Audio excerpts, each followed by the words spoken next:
Le ministère de la Défense, en partenariat avec la Cameroon Radio and Television, présente Honneur et Fidélité. The magazine of sensitization, information and education on activities of the Defense Forces.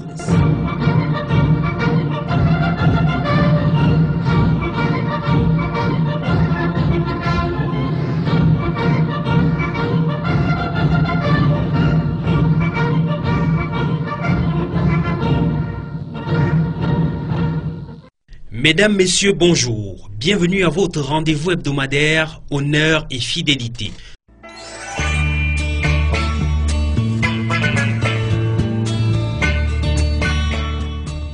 Le magazine qui sensibilise et informe sur les activités des forces de défense camerounaises.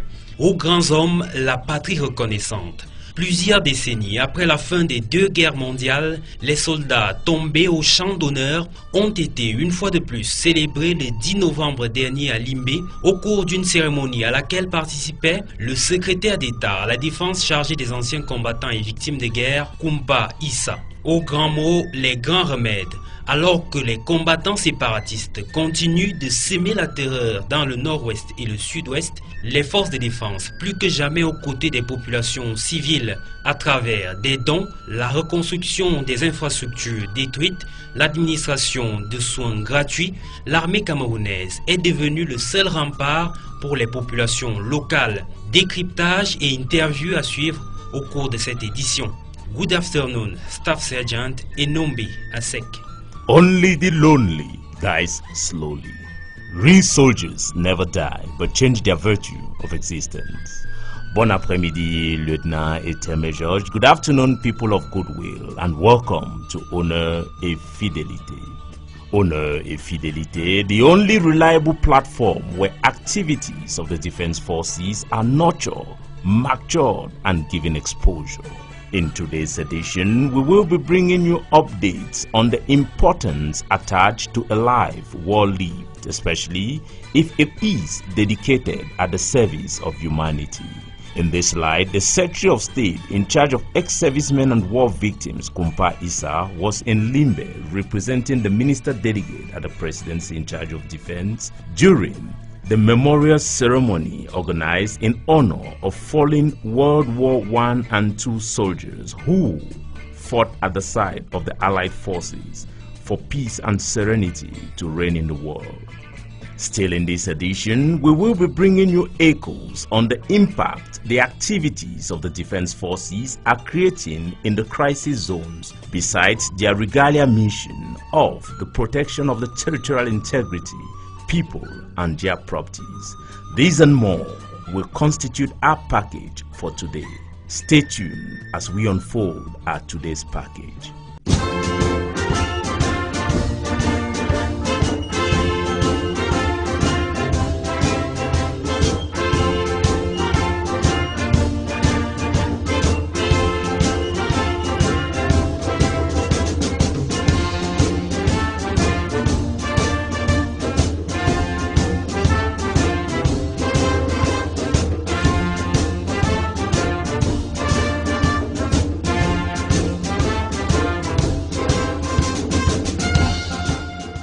Honneur et Fidélité du samedi 16 novembre 2019, l'éditorial du capitaine de frégate Serge Cyril Atonfak Nguemo, chef de division de la communication.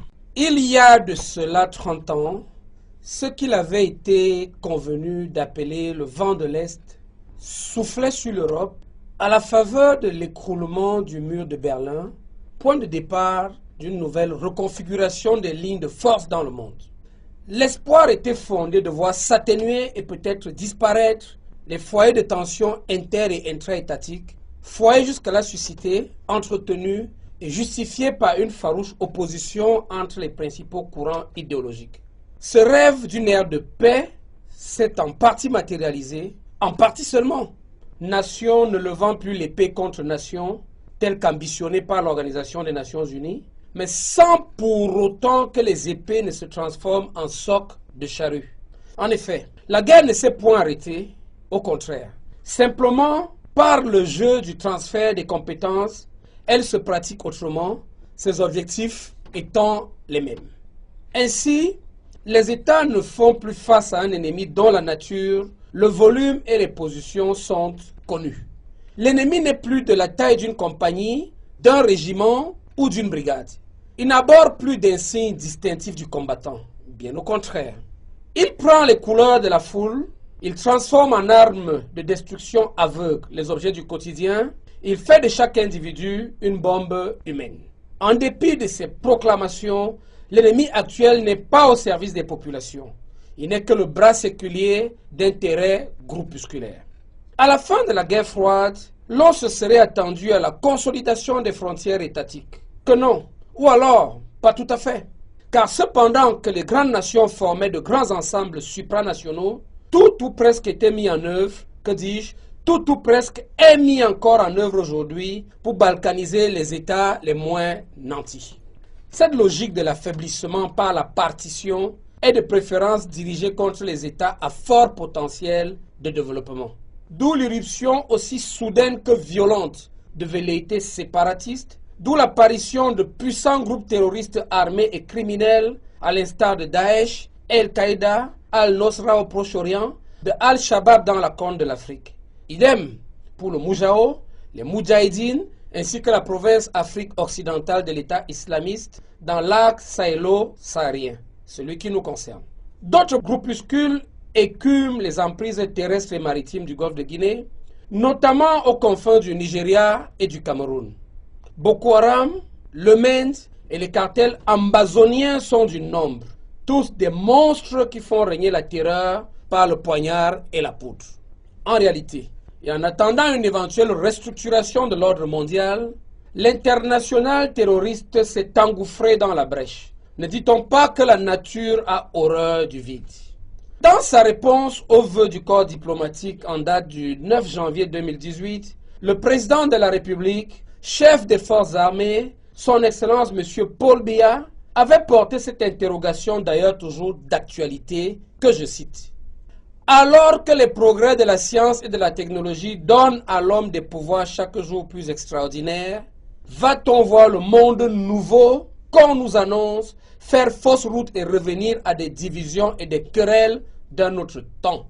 Il en va de notre avenir à tous, puisse le bon sens finir par l'emporter. Fin de citation. Que le bon sens l'emporte alors, et que se désarment les cœurs et les bras.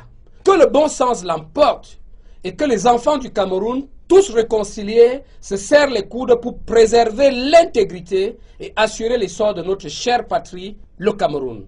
C'est le seul combat qui vaille la peine d'être mené. À samedi prochain.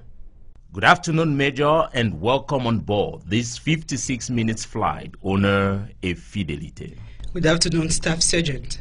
Major, it's always a pleasure and a delight introducing you in the program. The English version of today's editorial served by Major Ewome Medang Mata, head of the Communication Cell of the Communication Division in the Ministry of Defense. 30 years ago, what was known as the Eastern Wind blew on Europe thanks to the collapse of the Berlin Wall, the starting point of a new reconfiguration lines of force in the world. There was hope that the emphasis of inter- and intrastate tensions, foresee hitherto aroused, maintained and justified by a fierce opposition between main ideological currents, would fade away and perhaps disappear. This dream of an era of peace has partly materialized, in part only. Nation no longer raising the sword against the nation, as sought by the United Nations, but without the swords transformed into plowshares. Indeed, the war did not stop, on the contrary. Simply, by the game of the transfer of skills, it is practiced otherwise, its objectives remaining the same. Thus, states no longer face an enemy whose nature, volume and positions are known. The enemy is no longer the size of a company, a regiment or a brigade. He does not wear any more distinctive insignia of the fighter. On the contrary, he takes the colors of the crowd, he transforms into weapons of indiscriminate destruction everyday objects, he makes each individual a human bomb. Despite its proclamations, the present enemy is not serving the people. It is only the secular arm of group interests. At the end of the Cold War, one would have expected that the consolidation of state borders, no or not quite, because, however, the great nations formed large supernatural groupings, all or almost all was implemented. That is, all or almost everything is done to balkanize the less fortunate states. This logic of weakening by partition is preferably directed against states with high development potentials. Hence, the sudden and violent eruption of separatist tendencies, resulting in the emergence of powerful armed and criminal terrorist groups such as Daesh, Al-Qaeda, and Al-Nusra in the Middle East, and Al-Shabaab in the Horn of Africa.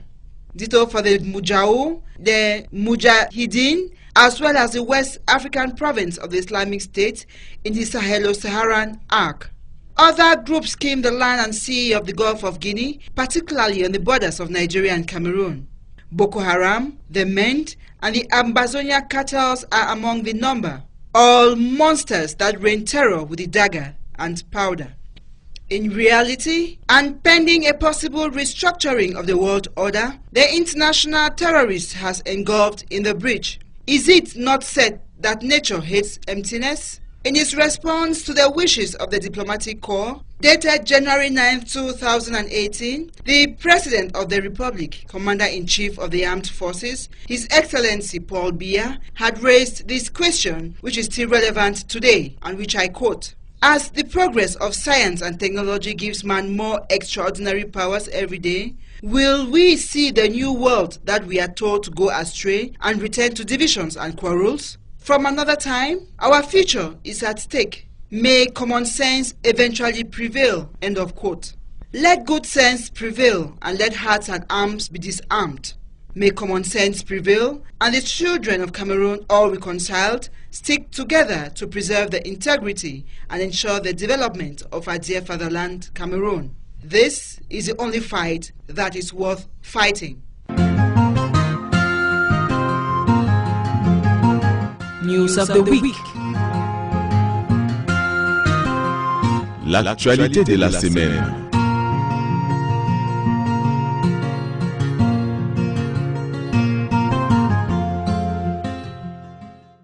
Une fois de plus, bonjour. Vous êtes sur la CIR TV, Poste National, et vous écoutez Honneur et Fidélité. Les soldats tombés pendant les 2 guerres mondiales, une fois de plus, honorés.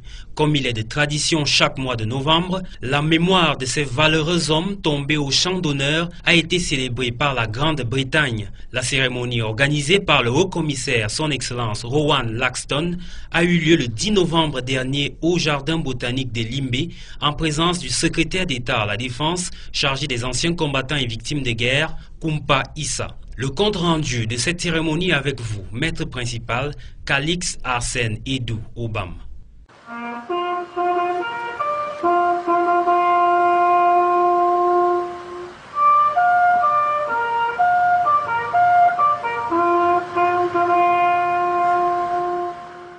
Le célèbre poète français Victor Hugo disait, je cite, « Ceux qui pieusement sont morts pour la patrie ont droit qu'à leur cercueil la foule vienne et prie. Entre les plus beaux noms, leur nom est le plus beau. » Les regrettés soldats Abdou Hadeja, Alius Mbafobassa, Daniel Todje, David Bita Banga, Cosmas Zé et Minakulu, Moma Ofa, Oton Kwala, Samba Sargouli sont tous africains et ont combattu pour la restauration de la paix, la dignité et l'unité du monde. À ce haut titre, leurs noms sont parmi les plus beaux. Cités entre les stèles consacrées aux soldats ayant combattu sous la couronne britannique et érigées en bordure du Botanic Garden de Limbe.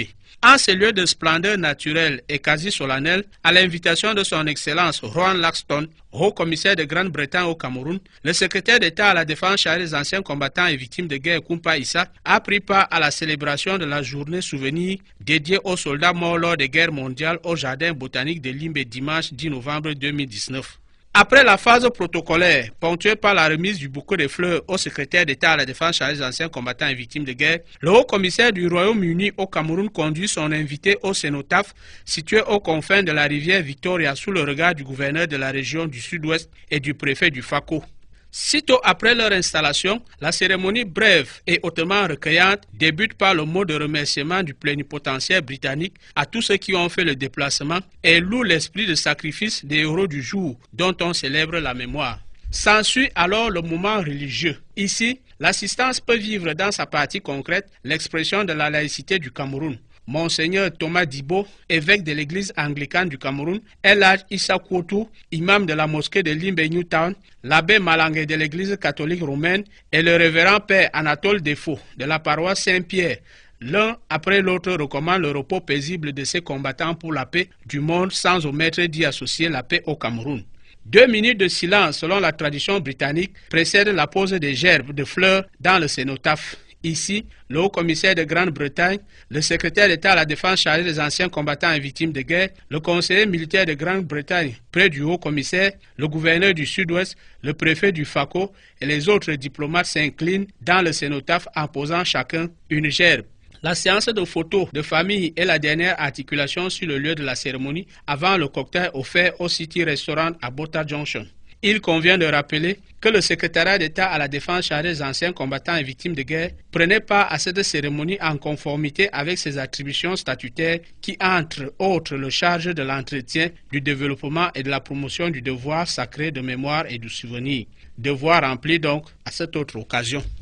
Senior Warrant Officer Edu Obam, permit me to add that a good name is better than riches. For it is because of the tireless sacrifices and devotedness to humanity that these brave heroes who left us decades ago are still being celebrated year in, year out in Limbe at the Botanic Garden, where a memorial is being given to them. They fought a good fight at the side of the Allied forces with one motive: to make the world a better place for all.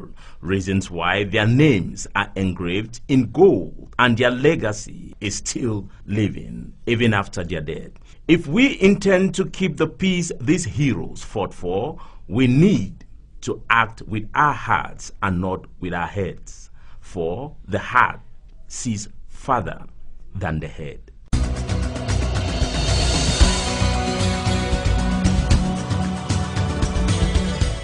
Le dossier de la rédaction.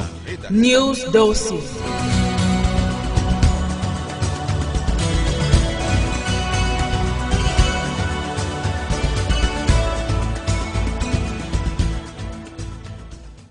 La crise sociopolitique dans les régions du Nord-Ouest et du Sud-Ouest reste donc une préoccupation de tous les instants de la part des autorités de tous bords. Afin d'aider les populations, souvent piégées par la fougue déstabilisatrice des combattants séparatistes, les forces de défense ont opté de leur venir en aide à travers le vocable « action civilo-militaire ». Expression couramment utilisée par les organisations internationales depuis quelques années, elle se manifeste en termes de dons en nature, de campagnes de vaccination gratuites, pour ne citer que ces aspects-là. Aussi bien à l'extrême nord où l'armée camerounaise lutte contre les terroristes de Boko Haram, ou au nord-ouest et au sud-ouest où elle protège la population civile attaquée par des bandes armées, il est apparu un phénomène de destruction d'édifices publics. Des ponts, des écoles et autres locaux administratifs sont régulièrement ciblés par les terroristes, mais l'armée n'a cessé de les reconstruire. Sur l'étendue des travaux de reconstruction menés par nos forces de défense, écoutons ce reportage du sergent Guylaine Ngounou.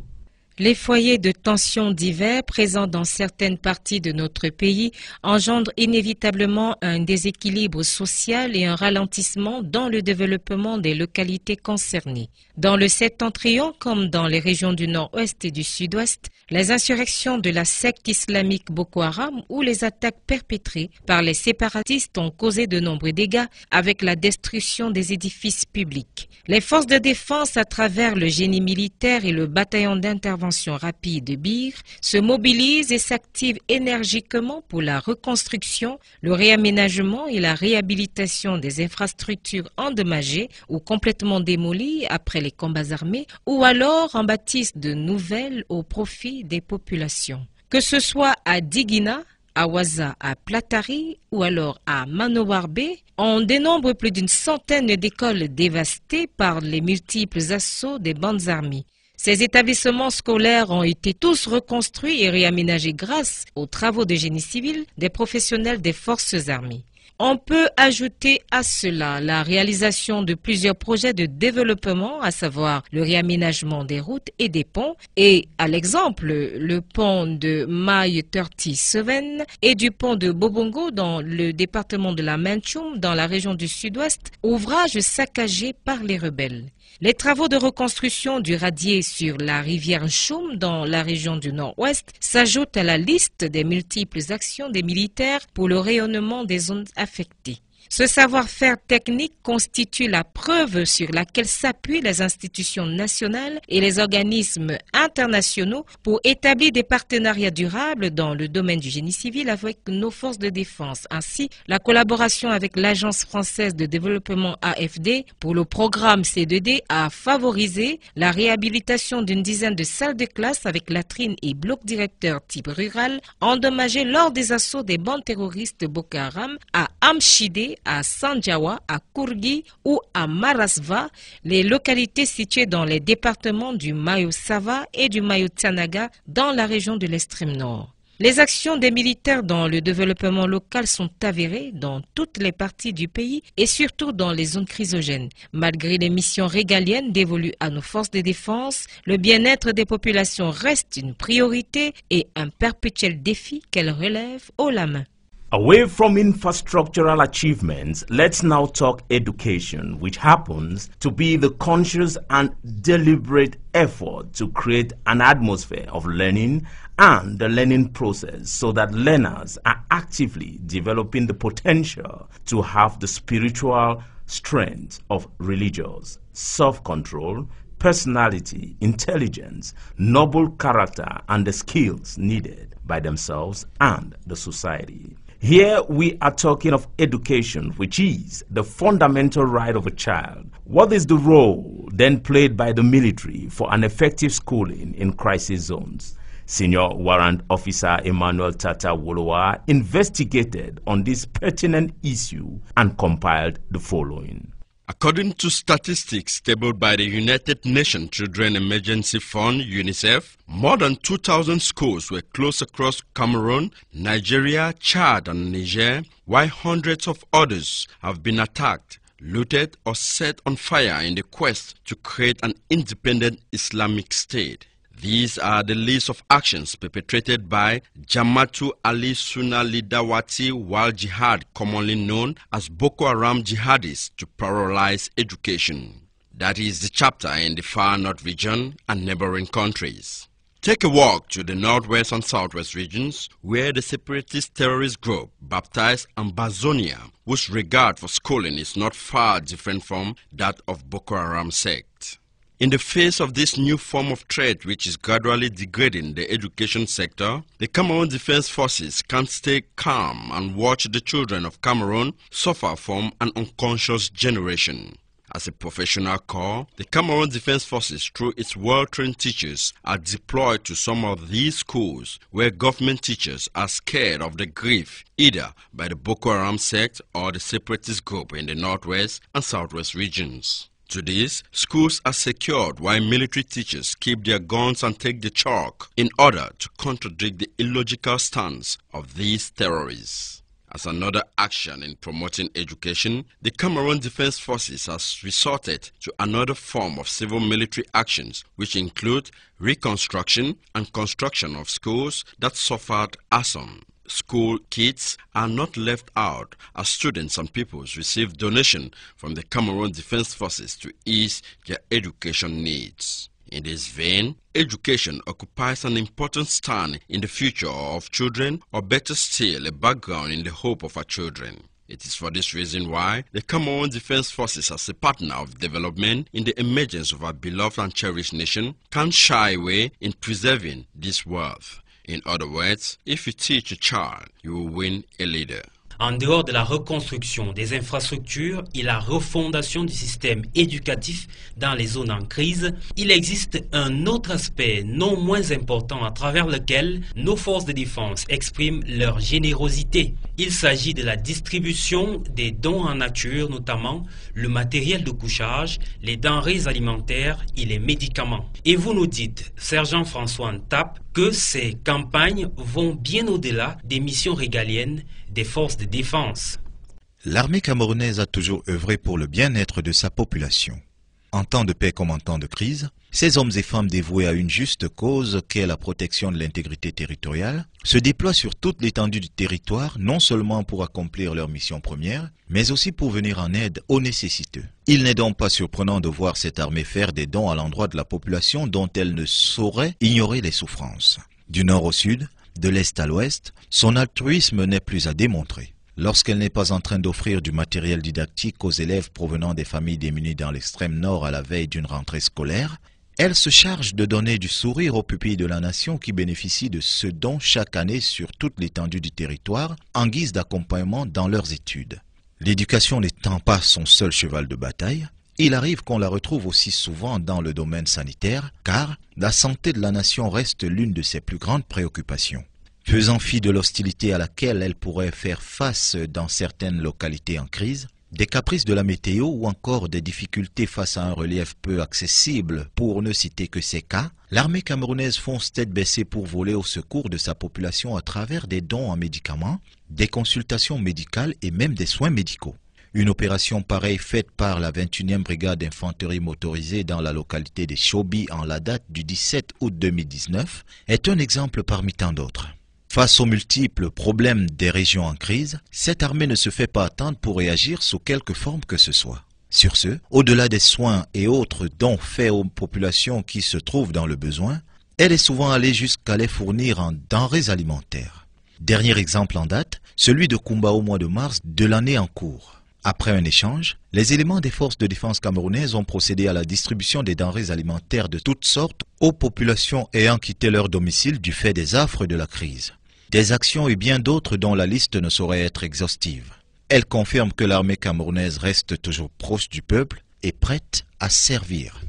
Exactly, Sergeant Tab. Life is in the living as health is wealth. Has anyone ever wondered what happens to the population affected by crises, or what happens to a soldier or a civilian who either gets wounded or sick on the different theaters of action?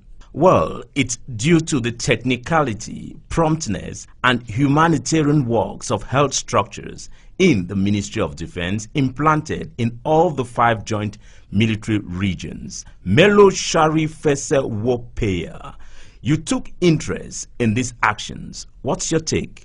Effectively, it will amaze the population to know that the rapidity to respond to cases of ill health, atrocities and trauma on the different theaters of operation is due to the works of the Operational Health Department in the Ministry of Defense. From its name, its area of competence mostly targets suburbs where accessibility is difficult. The Operational Health Team, due to emergency with respect to the security situation, has camped its actions in the Northwest, Southwest and the Far North regions under the banner of Emergence 4 and 5, where the impact is highly felt. The Operational Health Unit has on its part provided to the affected crisis regions appropriate medical facilities, from their health caravans to the availability of their surgical and radiological mobile vans. Not a storm, bad road or roadblock can hinder the actions this unit provides. Their approachability makes it possible for them to get into the hinterlands and address forgotten cases like the mentally deranged, paralyzed, those suffering from some pandemics as well. Health, they say, is wealth. With this, the various health sectors that exist within the Army has been doing a great job no one can question. The quality of the services they offer has been up to date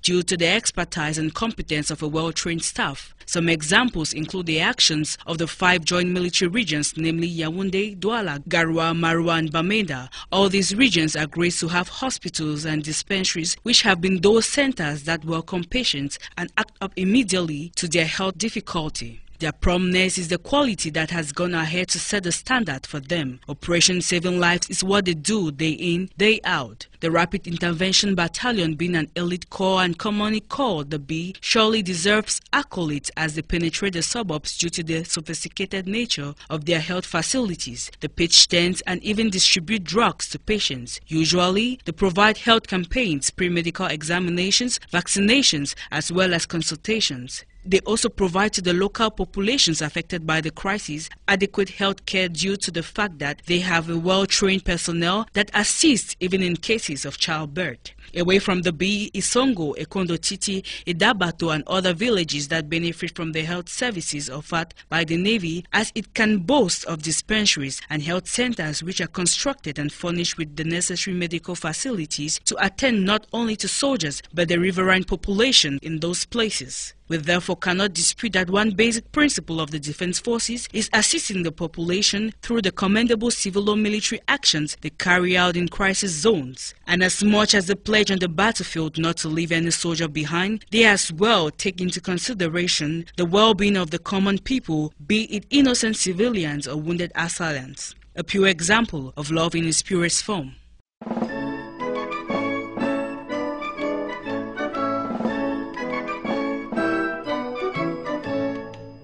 Jardin de mon père, les lilas sont fleuris. Dans les jardins de mon père, les lilas sont fleuris.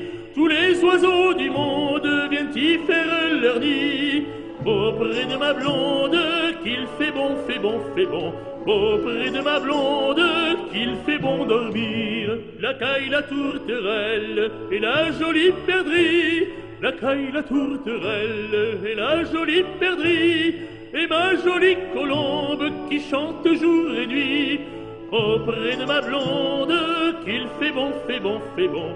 Auprès de ma blonde, qu'il fait bon dormir. Hated by some, loved by many, but needed by them all. A few words to describe the notion many have about the defense forces, most of the time because they seem not to understand that we are because you are. It is in this light to inform and sensitize the population of what we do on a daily basis that we took the pains to bring a tip of the iceberg just to water your throats and keep your salivary glands alive. So be a keen listener and an objective analyst as this interview on the humanitarian support the Rapid Intervention Battalion carries out on a daily basis in the crisis zones unfolds, and let your consciences be the judge. Et pour parler justement de ces actions civilo-militaires liées à la reconstruction d'infrastructures dans les zones en crise, nos reporters sont allés rencontrer le chef de bataillon au Nambélé, Guy Hervé, adjoint contrôleur inspecteur général des BIR. Entretien mené par Melika Obama et l'adjudant-chef Emmanuel Tata Wolowa. Bon après-midi mon commandant. Bon après-midi madame. Bienvenue au magazine Honneur et Fidélité. Depuis quelques années, le bataillon d'intervention rapide est engagé dans les actions civilo-militaires dans les zones en crise. Mon commandant, en dehors de réprimer les activités impies des combattants séparatistes dans les régions du nord-ouest et du sud-ouest, quelles autres actions sont menées par le bataillon d'intervention rapide au profit des populations civiles? Je vais d'abord tenter de dire que impi est un bien grand mot pour désigner des individus. Pour la plupart sont des compatriotes. Je m'accommoderai plus du terme fils égaré de la République ou encore bandit de grand chemin, peut-être criminel. Je vais effectivement dire que les opérations des BIR que nous conduisons ne se limitent pas à des actions de contre-insurrection. Nous ne nous contentons pas que d'assurer la sécurité des biens et des personnes au travers de la neutralisation, dans le strict respect, je voudrais préciser, des règles d'engagement de tout malfrat qui s'en prend soit aux forces de sécurité et de défense ou alors aux populations civiles innocentes. Nous allons bien au-delà du rôle traditionnel connu aux militaires qui est de faire la guerre, comme le dit la chanson, mon métier c'est faire la guerre. Je disais, nous allons au-delà et nous complétons ces opérations proprement militaires par des actions civilo-militaires de plusieurs types. Quel est le but de ces actions civilo-militaires? Par définition, le rôle premier des actions civilo-militaires est de favoriser l'adhésion totale de la population à la juste cause défendue par les armées et offrir des solutions alternatives à l'usage de la force. Il s'agit également de participer à la reconstruction et à la remise en état des infrastructures et des services. Toutefois, nous, au niveau du BIR, au-delà de cette définition livresque et académique, les actions civilo-militaires que nous conduisons traduisent un élan de solidarité des Camerounais, des soldats du BIR, à l'endroit d'autres Camerounais, des populations civiles sinistrées. Nous ne le faisons pas juste dans la perspective d'une victoire finale, étant donné que de toutes les façons, la victoire finale est actée au jour le jour par la courbe descendante des activités des bandits. Mais nous allons au-delà en essayant de répondre aux SOS, et cris de détresse des innocentes populations civiles qui appellent à l'aide. Comment rester insensible face aux cris de parents réclamant l'éducation pour leur progéniture, là où les malfrats incendient les écoles, kidnappent des écoliers et des élèves, vont jusqu'au kidnapping des étudiants, interdisent l'accès aux établissements scolaires aux enseignants et aux élèves? Comment rester insensible face aux populations implorant des soins de santé, là où des malfrats ont incendié les hôpitaux et les centres de santé? Comment rester insensible face à des hommes et des femmes criant famine, quand les assassins ont pris en otage leurs activités économiques et volé tous leurs avoirs? Comment encore rester insensible face aux larmes d'individus privés de leur liberté de mouvement et de déplacement, quand des pseudo-terroristes posent des barricades et sabotent des ponts et ouvrages d'art servant à relier des villes? Comment rester insensible face aux lamentations d'innocentes gens privés de leur droit de communiquer, quand des soi-disant ambazoniens détruisent les antennes de communication? Non. Face à toutes ces questions, on ne saurait limiter les ACM des dires à un simple calcul militaire qui s'inscrirait dans une stratégie savamment planifiée. Il s'agit bien au-delà d'un élan de solidarité, il s'agit d'actions humanitaires et de réponses efficaces face aux violations des droits humains perpétrées par des hordes de hors-la-loi. Mon commandant, pouvez-vous nous en citer quelques-unes? Vous faites bien de dire quelques-unes, parce que s'il fallait égrener le rosaire ou le chapelet de ce que nous faisons au quotidien pour nos concitoyens dans les régions du nord-ouest et du sud-ouest, je pense qu'une journée entière pourrait s'avérer insuffisante. Aussi, nous avons nous limiter à une activité civilo-militaire par secteur.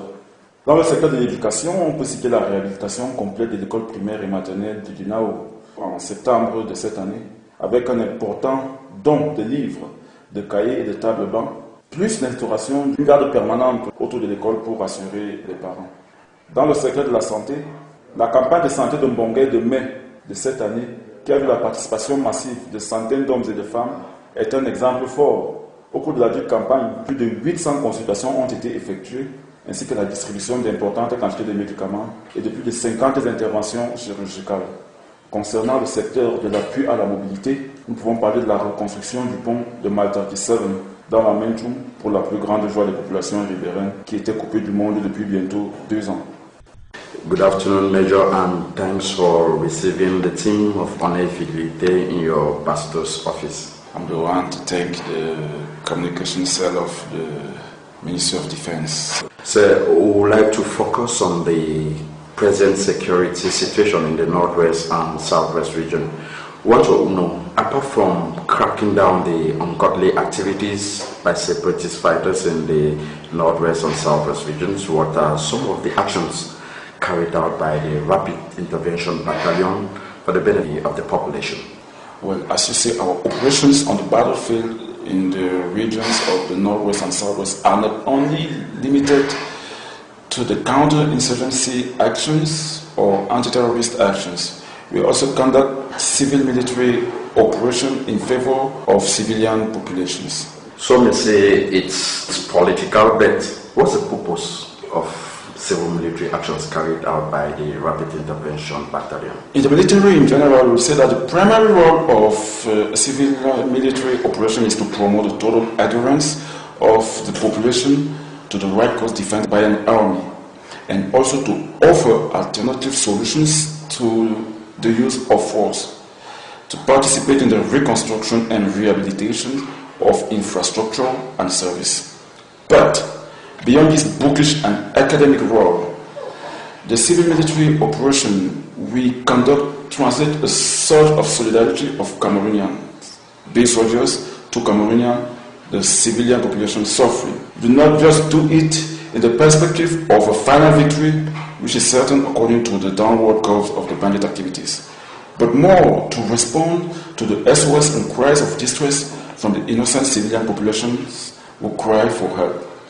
How can one remain insensitive to the cries of parents claiming education for their children, where bandits burn school, kidnap students, and prohibit access to schools, to teachers and students? How can one remain insensitive to call of populations imploring healthcare, where the thugs burn hospitals and health centers? How can one remain insensitive to the shouting of men and women crying famine, when assassins have taken their economic activities hostage and stole all their assets? How can one remain insensitive to the tears of population deprived of their freedom of movement when secessionists pose barricades and sabotage bridge?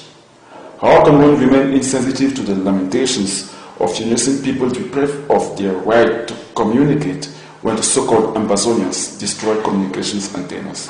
According to all these questions, one cannot limit the base civil-military operation to a simple military calculation that is part of a graphic plan strategy. It is far beyond a solidarity momentum, a humanitarian action, and an effective response to human rights violation perpetrated by outlaws. Major, the questions are plenty. It sounds very, very interesting. Can you cite some civil-military operations? Well, let me pick up only one activity per sector, because if I have to scratch the residue of what we do every day for our fellow citizens, I'm scared a whole day might not be enough. So in the education sector, we can mention the complete rehabilitation of the Idenau Nursery and Primary School in September of this year with a donation of books, notebooks and desks. Also, we posted a permanent guard around the school for evident reason you can imagine. In the health sector, we conducted an important health campaign in Bongé in the month of May. The said campaign saw the massive participations of hundreds of men and women. During the campaign, more than 800 consultations were conducted, as well as the distribution of large quantities of drugs and more than 50 surgeries. In the area of mobility support, we can talk about the reconstruction of the Mile 37 bridge in the Manchum. This is in the northwest. Let it be known that all our civil-military operations are always accompanied by the distribution of large quantities of food to the population. As you rightly say, Major, the civil-military actions, you cannot enumerate all of them. So, what's the final word? The final word will be, since 1999, already 20 years now, the B proudly assure their role of Shield of Cameroon and will keep assuring it for many more years. Regarding our civil-military operations in the northwest, southwest regions, they will be intensified in order for the B to remain the allied force in the service of populations and the development of Cameroon. Major Onambele Mendugaki Eve, Deputy General Controller and Inspector of the Rapid Intervention Battalion. The team and I, we are very, very delighted that you gave us an insight on the civil-military actions by the Elite Corps, that's the Rapid Intervention Battalion, and we thank you for receiving us in your Bastos office despite your busy schedule. Thank you very much, sir. Thank you for taking the initiative to communicate, because if we don't do it, people will do it for us in the wrong way. Thank you, sir.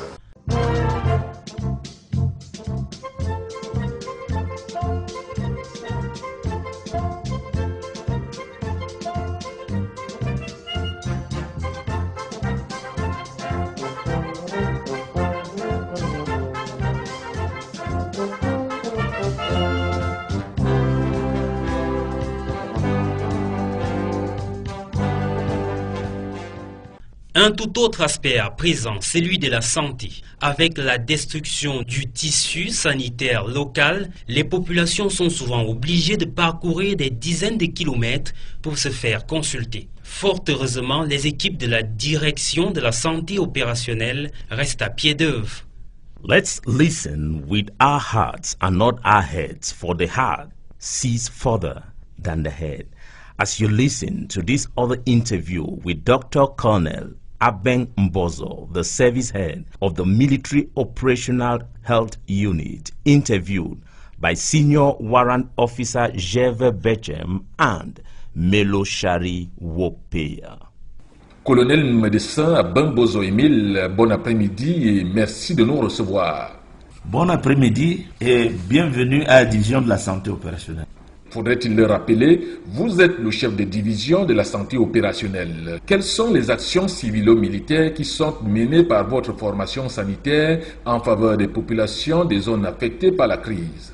Ah oui, sur haute instruction de la hiérarchie et supervision du directeur de la santé militaire, côté opérationnel sur le terrain, passe à travers les structures de santé de émergence 2, par exemple en ce qui est du nord-ouest et du sud-ouest. Et en ce qui est de l'extrême nord, de émergence 4. Et ces structures sont très articulées, à telle enseigne que nous avons des lignes de front jusqu'à ce que nous pouvons appeler des zones qui sont considérées comme des sections médicales avancées de campagne, et l'hôpital de campagne et les bases arrières que sont l'hôpital militaire de région numéro 2, l'hôpital militaire de région numéro 5 et l'hôpital militaire de région numéro 4 et 3.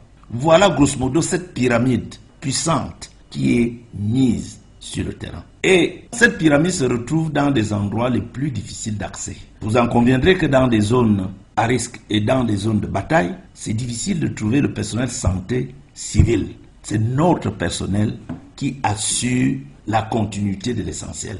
Donc déjà au quotidien, sur haute instruction de la hiérarchie, militaires et civils sont traités gratuitement.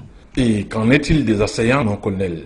Quand nos assaillants sont blessés, atteints, quand ils sont malades, quand ils se rendent, nous avons le devoir de les soigner autant que les autres. Maintenant, en dehors donc de cette articulation classique et opérationnelle, ça va de soi, qu'il nous revient à nous de faire la prévention, les soins, et c'est comme ça que des campagnes donc de santé massive sont organisées. Vous avez vu que ce soit au niveau de l'extrême nord, que ce soit au niveau du nord-ouest et du sud-ouest, nous avons nos éléments, nos docteurs, nos médecins qui descendent dans des villages pour des soins totalement gratuits. Nous sommes également ceux-là qui apportent du soutien dans des écoles en termes de soins. Nous sommes également ceux-là qui vont pour la prévention. C'est nous qui faisons la prévention.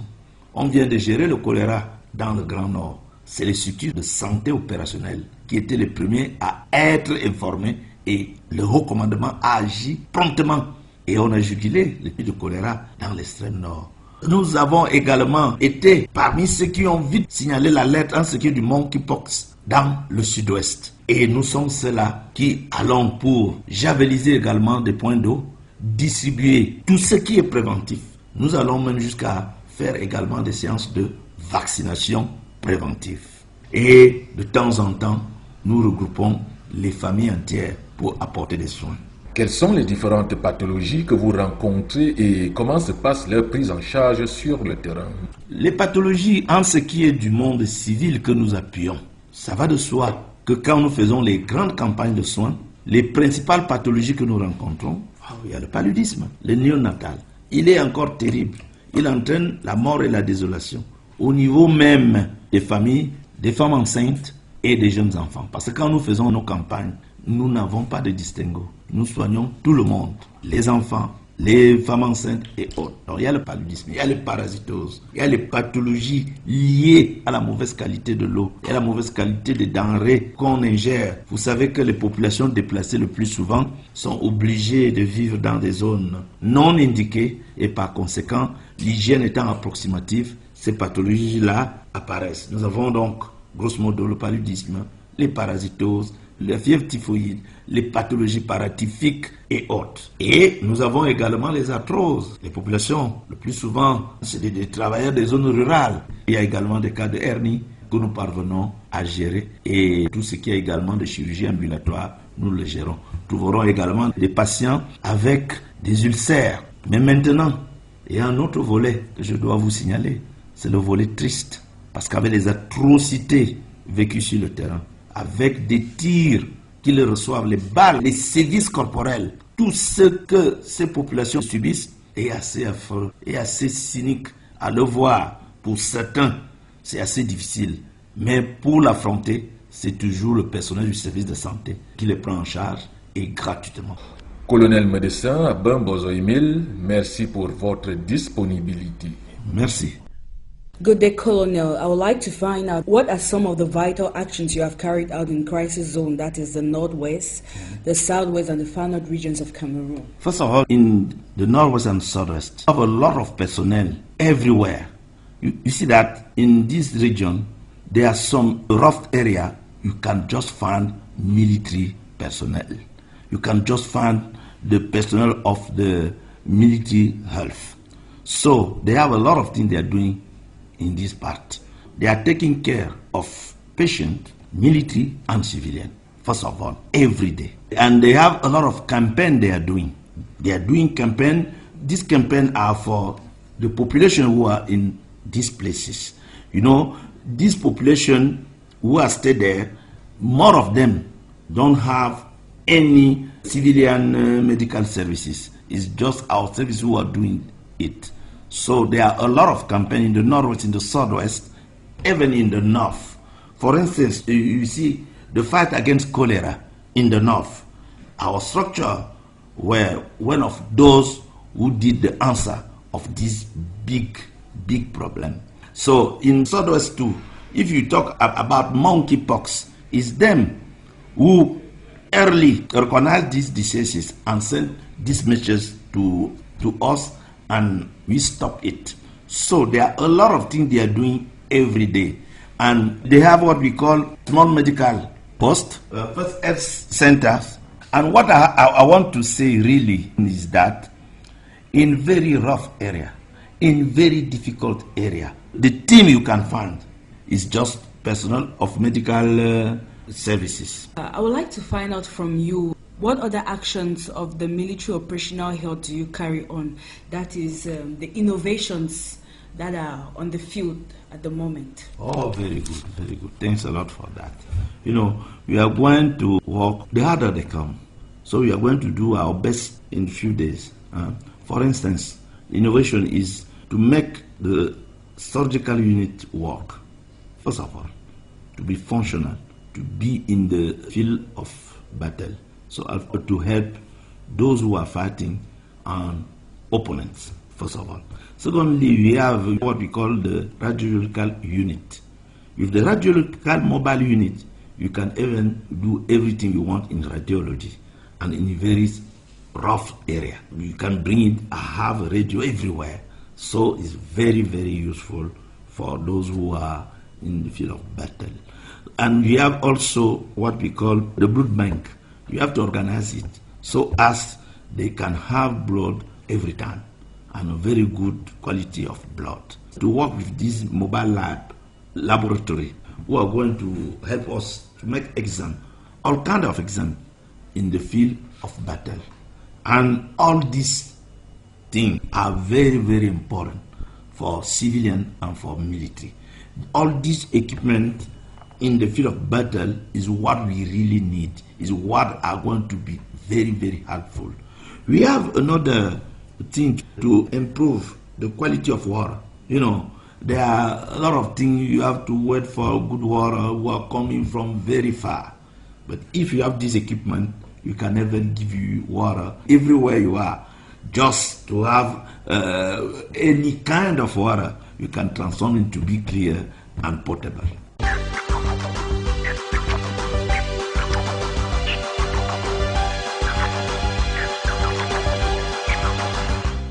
Fraternity page. Fraternité d'art.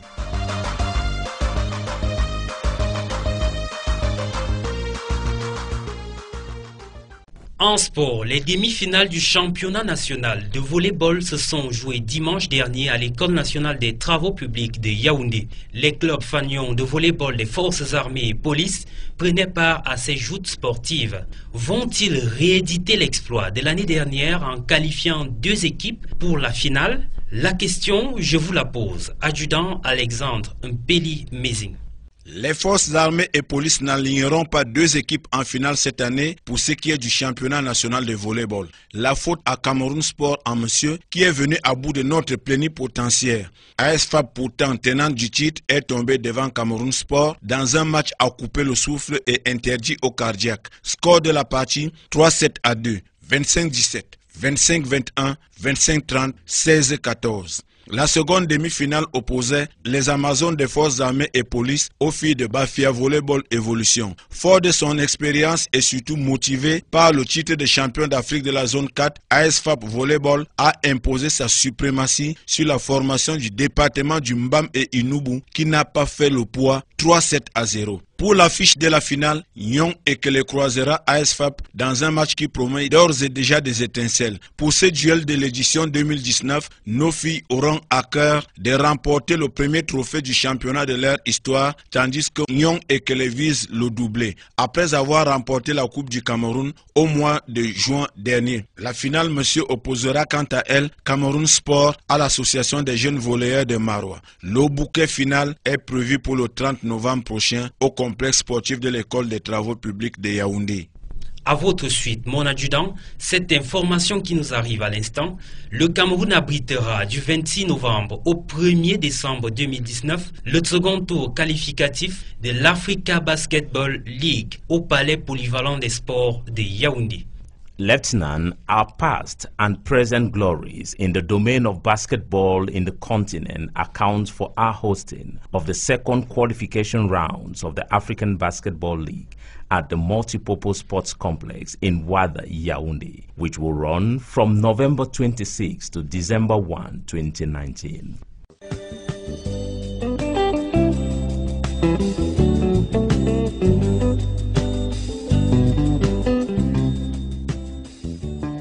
Well, ladies and gentlemen, every good thing has an end. So permit us to say goodbye for now. But before we do so, a reminder of this week's package. We brought to you insights on Limbe Memorial Ceremony assisted by the Secretary of State in charge of ex-servicemen and war victims, Kumpa Issa, to devoted and committed veterans who did not spare their lives during the First and Second World War for peace and serenity to reign in the world. Also, we brought to limelight some insights of the humanitarian activities carried out by the defense forces in the crisis zones to the benefit of the local population and its environs.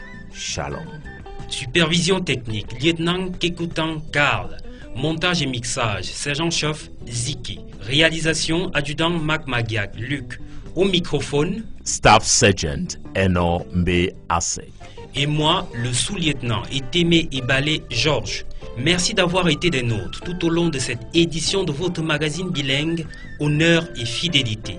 Bon week-end et à samedi prochain.